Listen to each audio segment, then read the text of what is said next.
Welcome to This Explainer. I am so thrilled to have you here today because honestly, we are embarking on an incredible journey. For any focused learner out there with a camera, there's always that one ultimate goal, right? How do you create cinematic video with colorful, rich, and truly breathtaking visuals? Well, today, we're going to break that down completely. We're going to deconstruct what makes an image truly cinematic. We'll work our way from the physical gear you attach to your camera, all the way through to the digital colors you manipulate on a screen, and finally, we'll dive into the mental resilience you actually need to pull the whole shebang off. Okay, let's dive into this. Have you ever stopped to wonder what exactly it is that separates a standard, everyday piece of footage from a true cinematic masterpiece? Is the secret hiding inside the expensive glass of the lens? Is it determined by how you shape the light and the shadows in a room? Does it come down to the vivid, colorful data your camera sensor captures? Or perhaps, does it begin and end with the creator's mindset? You know, the truth is, it's a brilliant synergy of absolutely all of these elements working together. So, here is our roadmap for today. Think of this as building a layered canvas from the outside in, starting with the shape of the frame and ending with your internal psychology as an artist. We'll cover the cinematic widescreen legacy, lenses for cinematic flair, sculpting light and darkness, high dynamic range brilliance, the psychology of color, and finally, conquering creator self-doubt. Section 1. The Cinematic Widescreen Legacy, Shaping the Frame. It's amazing how technology crosses over, isn't it? The widescreen cinematic look we all chase today actually has a surprising century-old legacy. It traces its roots back to World War I. Anamorphic lens cylinders were first developed for tank periscopes, literally just to give soldiers a wider field of view outside. Fast forward to 1953, and the film industry was terrified of a new threat: the television. To combat this, the optical company Bausch & Lomb helped 20th Century Fox develop CinemaScope, an anamorphic widescreen process that debuted with films like The Robe. The idea spread like wildfire. It was a massive hit because it provided a spectacle you simply couldn't get on a square TV at home. And today? Well, thanks to digital post-production, that exact same anamorphic magic is more accessible to us than ever. Section 2. Lenses for cinematic flair. The physical glass. Now, what's really interesting about this slide is the core concept of an anamorphic lens. Put simply, it changes the dimensions of an image on just one axis. It essentially squeezes a wider field of view horizontally to fit onto a standard camera sensor. This is incredibly clever because you maximize the use of your sensor, fitting way more footage onto it without throwing away resolution or degrading the quality. But because the image goes in squeezed, usually by a factor of 1.33x, 1.5x, or even 2x, it looks tall and skinny on your camera screen. So you then have to stretch it back out or de-squeeze it in post-production to get that beautiful sprawling widescreen aspect ratio.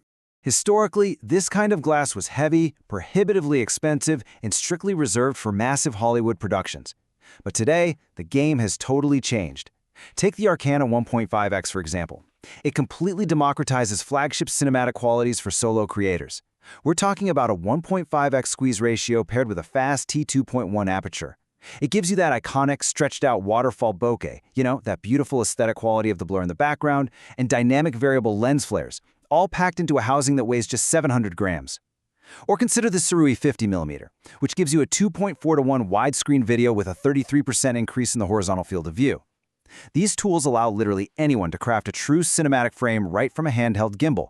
No massive Hollywood crew required. Section 3. Sculpting light and darkness. The volume. And this brilliantly illustrates exactly what we mean when we talk about creating volume with light. Look at the shot from the film War Horse. This is a textbook example of classical Rembrandt lighting.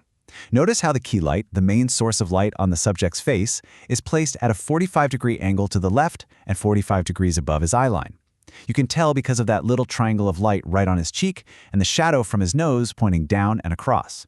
But equally important is what's happening behind him. There's a backlight gelled blue to simulate moonlight, and that helps separate him from the background.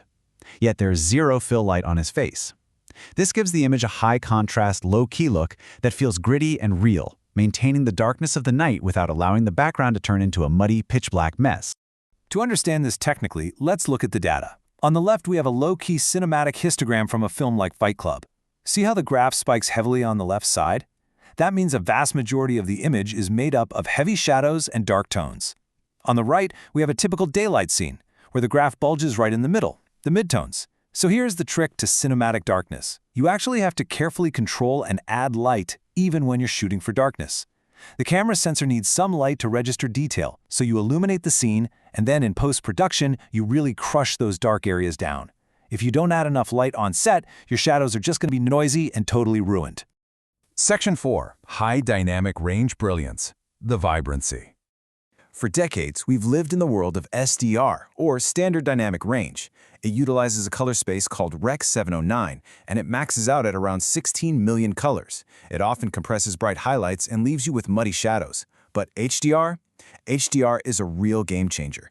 Utilizing a wider color gamut like Rec. 2020 and jumping up to 10-bit or even 12-bit color depth, HDR can display over 1 billion colors. Let me repeat that, over 1 billion. This means your camera can capture and your screen can display incredibly bright highlights, like the sun shining through a window or a neon sign, and deep, rich shadows in a dark alley, all in the exact same frame without losing detail in either. It makes the footage feel incredibly three-dimensional and lifelike. Section 5. The Psychology of Color, the Emotional Layer. As filmmaker Noam Kroll states beautifully here, I would place color second only to musical score with respect to its influence on the audience experience. This is such an absolutely crucial takeaway. Your audience does not care what software you used or how many hours you spent tweaking tracking windows. Technical accuracy is merely the starting point. To truly leave a mark, your colors must say something emotionally. They have to be in perfect creative harmony with the story you are trying to tell. Color temperature is the quickest way to establish this emotion because, well, we are psychologically wired to react to color. A warm palette, heavy in oranges and yellows, naturally feels inviting, soft, and relaxing. We instantly associate it with a sunny beach or a cozy fire. Cinematographically, we also associate warmth with nostalgia and age, stemming from the old sepia-tone film prints of the past. On the other hand, a cool palette, dominated by blues, feels clinical, raw, and tense. It evokes icy roads or a shiver down your spine.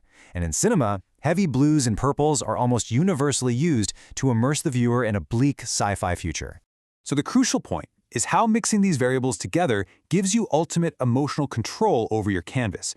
Take saturation and contrast. If you pump up the contrast, giving yourself deep, inky blacks and sharp whites, and dial up the saturation, you create an image bursting with vibrancy, excess, and high tension. It's perfect for gritty action or high-stakes thrillers. But if you do the opposite, lowering the contrast by lifting the blacks and desaturating the colors, you diffuse that tension entirely. You create a dreamlike, softer, perhaps even bleak atmosphere. Desaturation also forces the audience to stop looking at the broader world and focus much more acutely on the character. You literally get to dictate exactly how the viewer feels just by turning these digital dials. Section 6. Conquering Creator Self-Doubt, the Artist. Now, I want you to think about this next question honestly. What is truly the biggest obstacle to your cinematic vision? I guarantee you it isn't a lack of expensive gear. It isn't that you don't fully understand how to grade 10-bit HDR footage yet. The biggest obstacle is almost always that internal voice whispering that you just aren't good enough. It's the self-doubt that keeps your camera zipped up in its bag. This often manifests as imposter syndrome. It's that nagging belief that any good footage you've ever shot was just a fluke, just luck, combined with a persistent, exhausting fear that soon everyone is going to figure out you're just an amateur. This specific type of self-doubt is crippling. It leads to procrastination, making you hesitate to hit the record button. It keeps you stopped right in your comfort zone, preventing you from taking creative risks or putting your colorful cinematic visions out into the world. Honestly, it just causes total stagnation. Let's move to and see how this builds into a practical framework to actually overcome that inner critic. Step 1 is self-awareness. You have to recognize the negative thoughts when they actually happen. Keep a journal if you need to. Step 2 is challenging those thoughts. When your brain says, I can't light this scene, interrogate that. Is it a fact or just an unfounded assumption? Look at your past work for counter-evidence. Step 3 is setting realistic goals. Don't try to shoot a Hollywood feature tomorrow. Break your goal down into small, attainable steps, like just mastering one lighting setup this week. And step 4, perhaps the most important, is cultivating self-compassion. You absolutely have to treat yourself with the exact same kindness and forgiveness you would show a good friend who is learning a new skill. Mistakes aren't the end, they're just stepping stones for growth. Which brings us to our final thought for today.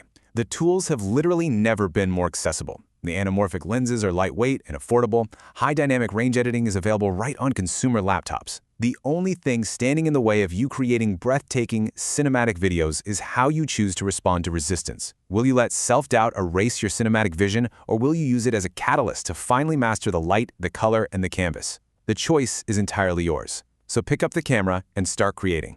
Thank you so much for joining me for this explainer, and I will see you on the next one.